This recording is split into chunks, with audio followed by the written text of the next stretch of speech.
Assalamualaikum warahmatullahi wabarakatuh.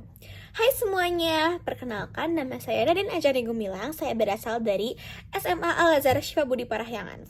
Selamat datang di Ruang Operasi 1 membedah buku Rich Dad Poor Dad karya Robert T. Kiyosaki. Mari kita bedah buku ini. Buku ini menceritakan mengenai bagaimana cara-cara untuk dapat menjadi kaya atau melek secara keuangan.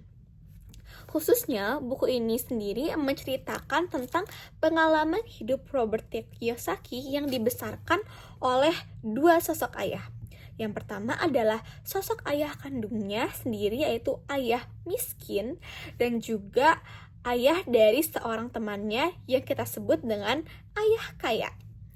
Ayah miskin ini sangat mendorong Robert untuk menempuh pendidikan secara formal dan juga memiliki pekerjaan tetap. Akan tetapi berbeda dengan ayah kayanya yang justru mendorong Robert untuk memiliki banyak kesempatan dan peluang yang sangat banyak rintangannya dan juga potensinya. Nah, ayah kaya ini yang mengajarkan Robert mengenai cara melihat sisi keuangan yang lainnya yang sangat berbeda dari keuangan yang selama ini kita pelajari.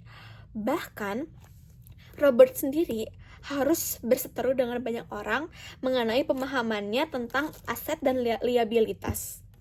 Yang saya suka dari buku ini adalah buku ini menggunakan kata-kata yang sangat mudah dipahami bagi saya yang tidak terlalu suka membaca non-fiksi, mudah dipahami dan juga memakai banyak sekali contoh-contoh realita dan juga kasus-kasus seperti studi kasus. Dan juga di buku ini terdapat beberapa ilustrasi seperti ilustrasi neraca dan juga seperti ini. Hal ini memudahkan saya sebagai pembaca untuk semakin memahami apa yang sebenarnya akan dijelaskan oleh Robert.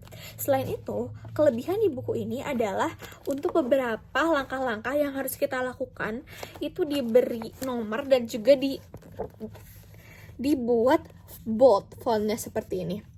Sehingga saya sebagai pembaca yang tidak suka membaca ulang dapat langsung mencatat informasi pentingnya untuk saya lakukan di kemudian hari.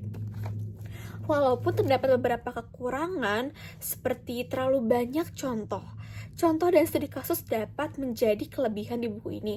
Akan tetapi, Robert cukup mention atau menyebutkan terlalu banyak sehingga saya sebagai pembaca merasa sedikit bosan seperti oke, saya sudah mengerti, mari kita langsung lanjut ke topik selanjutnya. Tidak usah diberi contoh. Tapi itu hanya perspektif saya dan mungkin beda dengan perspektif orang lain. Lalu, menurut saya pun, buku ini terlalu banyak seperti promosinya.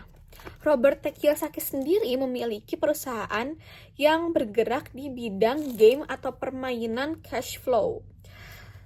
Sebenarnya, cash flow tersebut sangat bersangkutan dengan buku ini karena itu dapat membantu kita untuk melek secara keuangan tetapi lewat permainan. Akan tetapi game cash flow sendiri itu sangat sering dimention sehingga saya merasa bahwa ini seperti bisnis dan juga promosi dari Robert sendiri yang merupakan orang yang menjelaskan ilmu keuangan di buku ini. Jujur saya kurang nyaman tetapi saya dapat mengerti hal tersebut. Akan tetapi walau dengan dua kelemahan tersebut saya tetap sangat menyukai buku ini. Selain karena bahasanya yang enak, semua bab di buku ini seperti ditaruh dengan benar-benar diperhitungkan dan juga cocok pada tempatnya. Seperti pada pendahuluan, Robert menceritakan tentang pertama kali ia bertemu ayah kaya saat ia kecil dan juga bagaimana pelajaran-pelajaran pertama yang ia dapatkan dari ayah kayanya. Jadi dari bab pertama hingga akhir saya merasa seperti sedang terjun ke dunia Robert sendiri. Jadi walaupun terdapat beberapa kekurangan, saya tetap menyukai buku ini dan saya sangat merekomendasikan buku ini. Sekian dari saya, terima kasih. Wassalamualaikum warahmatullahi wabarakatuh.